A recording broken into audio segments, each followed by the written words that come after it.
নমস্কার বন্ধুরা, কেমন আছেন? নিশ্চয়ই ভালো আছেন। যাই হোক বন্ধুরা, এখন আমের সিজন, আম পাকার সিজন, আর বাড়িতেই আম গাছ রয়েছে বলে একেবারে আম পাড়তে চলে এলাম। আর আম যথেষ্ট পেকেছে। সবচেয়ে বড় কথা হচ্ছে ইনি আমার বাবা, আর দু বাপ বেটা মিলে এখন কিছু আম পেড়ে নেব।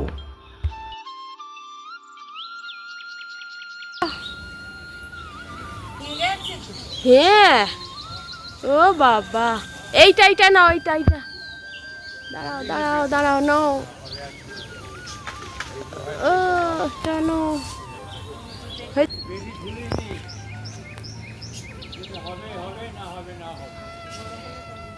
হ্যাঁ আজকেটা একটু বড় হলে।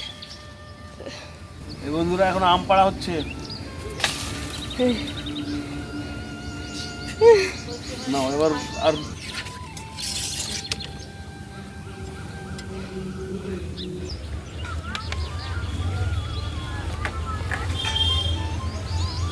দারুণ বন্ধুরা, আমের সাইজ দেখুন, সাইজগুলো দেখুন কি দারুণ। এগুলো তো একদম, এটা না পেকে হলুদ হয়ে আছে। না আর পারতে হবে না, বেশি পারতে হবে না, ছেড়ে দাও।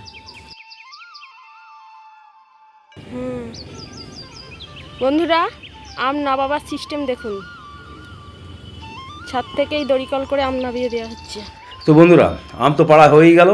এবার এই আম দিয়েই একটা বিশেষ রেসিপি করে আপনাদের সঙ্গে শেয়ার করব।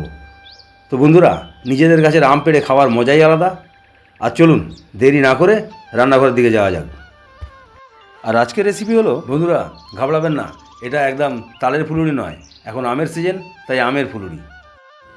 তো বন্ধুরা, আজকের রেসিপির জন্য আমি এখানে দুটো আম নিয়ে নিয়েছি। আর এখানে হাফ বাটি চালের গুঁড়ি, হাফ বাটি সুজি, এক বাটি ময়দা, এক বাটি নারকেল কুড়ো।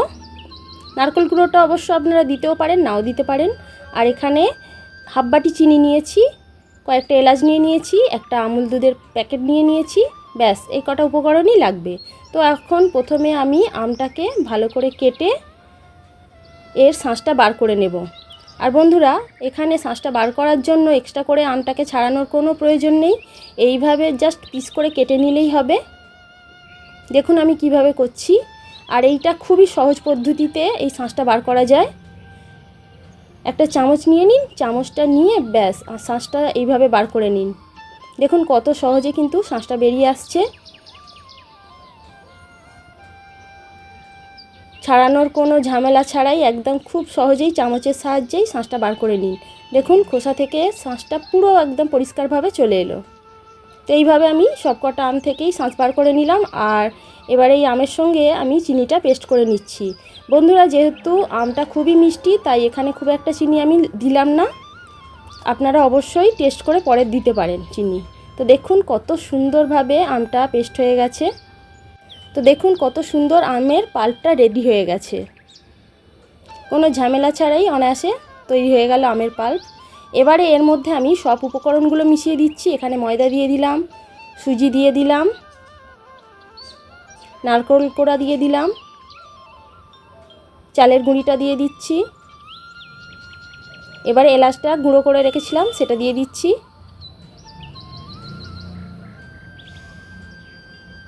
এবার সব কিছু খুব ভালো করে মিশিয়ে নেব। তো বন্ধুরা, এটাকে খুব ভালোভাবে মাখিয়ে নিতে হবে। এবারে আমি হালকা করে একটু লবণ দিয়ে দিলাম। যে কোনো মিষ্টি জিনিসে বন্ধুরা লবণ দিতেই হবে, নাহলে টেস্টটা ঠিক আসে না। তো এইভাবে কিন্তু আমি বেশ খানিকক্ষণ ধরে মিশিয়ে নেব। এবারে আমি আমুল দুধের প্যাকেটটা কেটে এর মধ্যে দিয়ে দিচ্ছি। আমুল দুধ দিলে এর টেস্টটা কিন্তু অসাধারণ হয়। আর যারা যারা এখনও পর্যন্ত এইভাবে তৈরি করে খাননি তারা অবশ্যই খাবেন। আর বন্ধুরা, ভিডিওটা ভালো লাগলে অবশ্যই একটা লাইক করবেন। তো বন্ধুরা, এখানে আমি একদম অল্প পরিমাণে একটু বেকিং সোডা দিয়ে দিচ্ছি। বেকিং সোডা দেওয়ার পরে অনবরত এইভাবে নাড়াতে হবে, যাতে একদম এই ব্যাটারটা খুব সুন্দর সফট হয়ে যায়। ব্যাস, ব্যাটারটা আমার তৈরি হয়ে গেছে। এবারে কড়াইতে গরম করতে দিয়ে দিলাম তেল। তেলটা গরম হয়ে এসছে। এবারে আমি এরকম হাতে করে নিয়ে ফুলুরির মতন ভেজে নেব।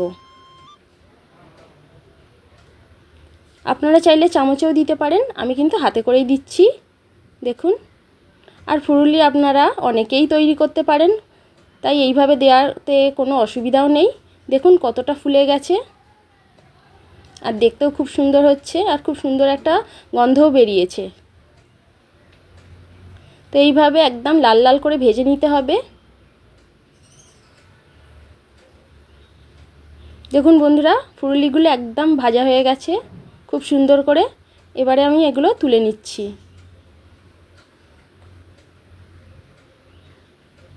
তো বন্ধুরা, কে কে এই আমের ফুরুলি খেয়েছেন আমাকে অবশ্যই কমেন্ট করে জানাবেন। তো এইভাবে আমি সবকটাই ভেজে নেব। আর আমের সিজনে বন্ধুরা এরকম নিত্য নতুন রেসিপি আপনারা এই চ্যানেলে পেয়ে যাবেন। আর এখন তো আমের সিজন চলছে, তো নানা রকম রেসিপি তৈরি করাই যায় আমের। দেখুন ফুরুলিগুলো কত সুন্দর লাগছে, মাত্র দুটো আম দিয়ে কতগুলো ফুরুলি তৈরি হয়ে গেল। দেখতেও খুব সুন্দর হয়েছে, আর সত্যি কথা বন্ধুরা খেতে অসাধারণ হয় এই ফুরুলিগুলো। তো দেখুন বন্ধুরা কতটা সফট তৈরি হয়েছে, আমি একটা কেটেও দেখাচ্ছি। দেখুন ভিতরটা কত সুন্দর ফাঁপা তৈরি হয়েছে, আর এইভাবে তৈরি করলে সত্যিই খেতে সুন্দর হয়। দেখুন কতটা সফট। তো বন্ধুরা, আজকের এই ভিডিওটা যদি ভালো লাগে তাহলে প্লিজ চ্যানেলটিকে লাইক, শেয়ার এবং সাবস্ক্রাইব করে আমার পাশে অবশ্যই থাকবেন। আর যারা নতুন বন্ধু তারা প্লিজ চ্যানেলটি সাবস্ক্রাইব করে দেবেন। তো সবাই সুস্থ থাকুন, ভালো থাকুন, এরকম রেসিপি করে খান। ধন্যবাদ বন্ধুরা।